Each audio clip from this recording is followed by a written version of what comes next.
In this grade 12 economics video, we are looking at foreign exchange markets, particularly the international trade section. So we are going to dive into detail learning about what is international trade and the reasons for it as well. We are also going to focus on the foreign exchange rates, which is the currencies exchange between different countries, and to see how this question is tested in your test papers, we are going to attempt an essay question that is going to cover in broader detail what the questions you can expect entail when it comes to the foreign exchange markets. So let's go ahead and get started with what exactly is foreign exchange market.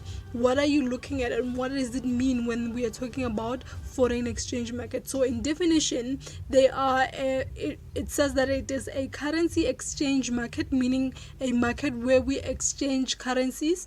It determines the relative values of different currencies, meaning different currencies of different countries, and it does this because it enables the conversion of currency to be able to trade internationally. So remember, we said that with this topic what we are focusing on specifically is international trade, but for you to be able to trade internationally, you need to have the currency of the country that you are trading with. So for imports, for example, if you're trying to import from China, you need to have a Chinese currency to be able to buy the goods in China that will then be imported to you.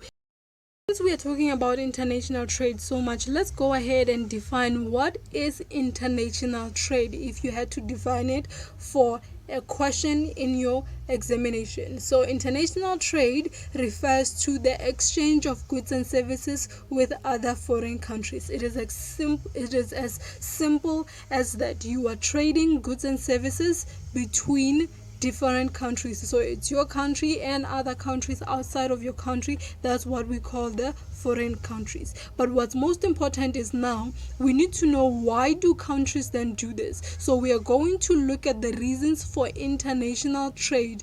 The reasons for international trade starts with, we have demand reasons and supply reasons. So when we are talking about demand reasons, we are saying what are the reasons that are causing for us to have a demand for international trade.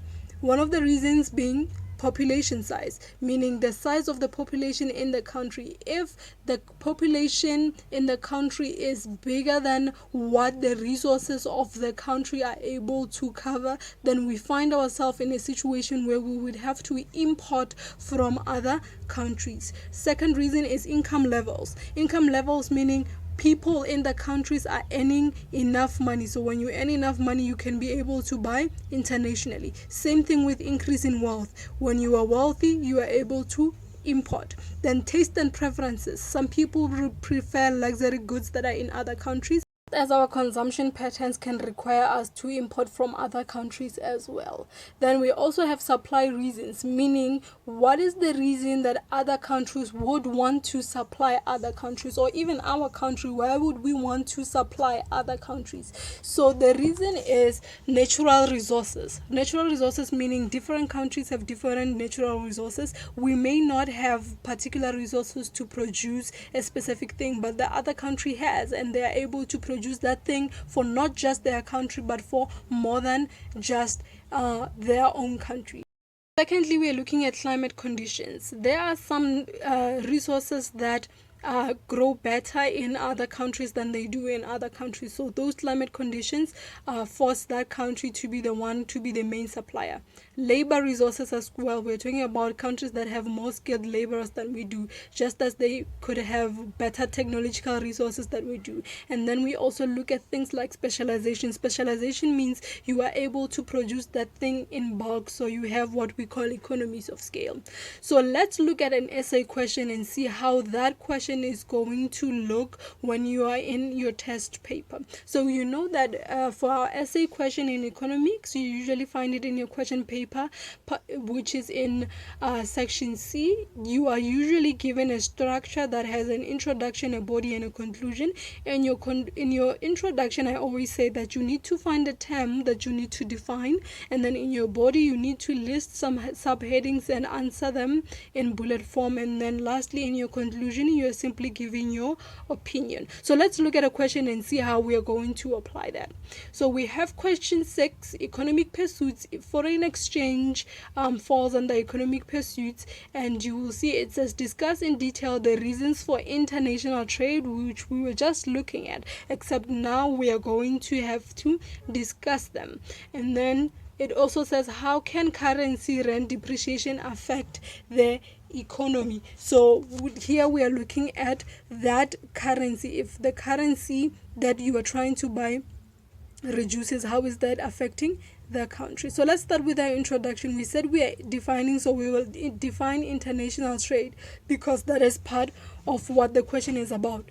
So whatever is in your first bullet, that's what it's your safest bet to be the first thing that you define. And we have already defined what international trade is, so you take it just as it is and you put it as your introduction. It's only 2 marks, so you do not need to speak more than that. Just make sure that your definition is accurate. So international trade refers to the exchange of goods and services with other foreign countries, and you get your 2 marks. So then we get to the main part. So our main part is the first bullet that says discuss in detail the reasons for international trade. We know that we have demand reasons and supply reasons. So your first heading will be demand reasons, and then under it you will have subheadings, which are those 5 reasons we just listed before, and then you will do the same thing for supply reasons. Because the whole thing is out of 26 marks, know that each heading will have 1 mark each, and if you are discussing 5 reasons under each and every one of them,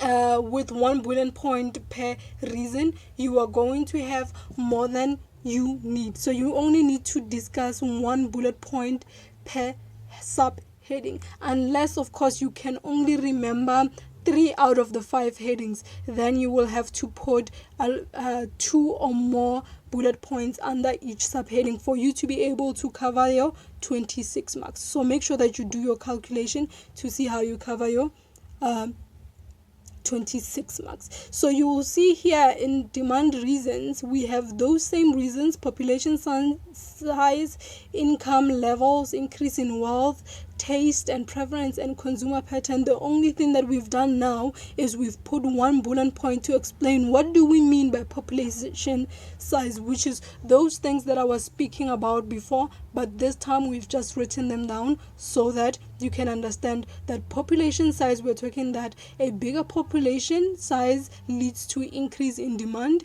Income levels, high income levels means people can afford to buy more, and increase in wealth leads to increase in demand. Why? Because people have money and they can buy more. Taste and preferences, people may prefer some imported over local goods. And then consumer patterns, they are determined by the country's level of economic development. So people may consume more than other countries, especially like in developed countries, they consume more than in undeveloped countries. Then you also move to supply reasons. Supply reasons under natural resources, we said different countries have different natural resources.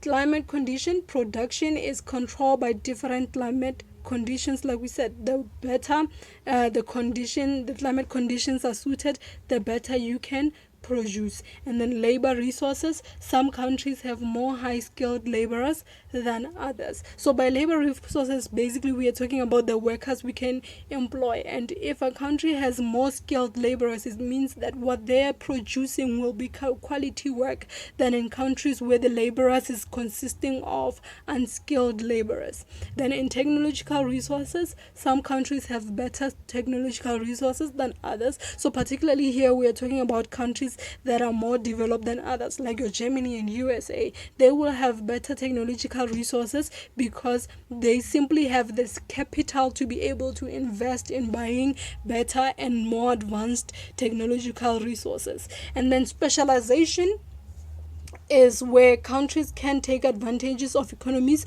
of scale. So when we are talking about specialization, we are talking about where a country specializes in producing a particular good, meaning because they specialize, it means they have the resources to do it more efficiently. Usually they end up producing it in bulk, and anything that you produce in bulk leads to economies of scale. Economies of scale means that you end up being able to produce more at a lesser cost because it's in bulk. We call that economies of scale.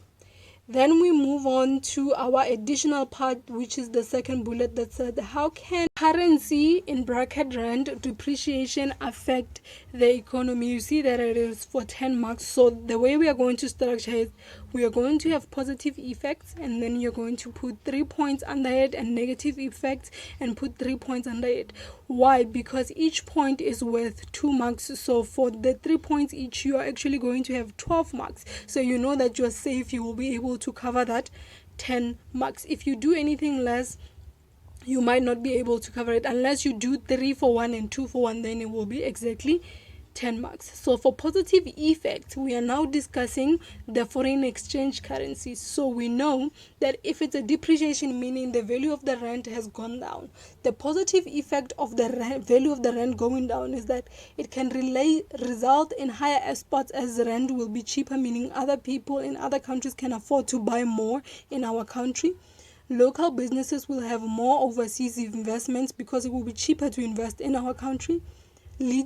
It will lead to positive multiplier in the circular flow, meaning that there's going to be that increase in export is going to result in an income in our circular flow, which is an injection. If you don't remember those, go back to the first video of the circular flow. Then we move on to the negative effects. The first negative effect of the value of the rand going down, we are saying the cost of imports will increase, so meaning that it will be more expensive for us in the country to be able to buy goods in other foreign countries. It makes it hard to pay for trade deficit made overseas. So if we have international debt, is going to be more expensive to be able to recover. The same way foreign investors may be discouraged to invest in the country. So while for others they may see it as an advantage, some investors may see it as the economy of that country is going down, so it's not worth it to invest in that country. Then lastly, for your essay, you are going to need your conclusion. In your conclusion, I will always say it's your opinion. Your opinion, basically, you are telling us why you think international trade is important according to you. So you cannot go wrong here. And it doesn't have to be a big thing. It can be as small as it can be. It's also only 2 marks. So I've said international trade is important because it helps countries to survive economically. They trade goods for income as revenue into their own economy. So it's as simple as that. You know that from international trade, the country is able to make money for its own economy, and that helps it survive economically. This essay structure is very important. Without it, you cannot get the marks for an essay, so make sure you follow them correctly. Otherwise, any questions, leave them in the comment section below. To have YouTube recommend you more of my videos, be sure to click the like button and subscribe to the channel. And if you have any questions, leave them in the comment section below.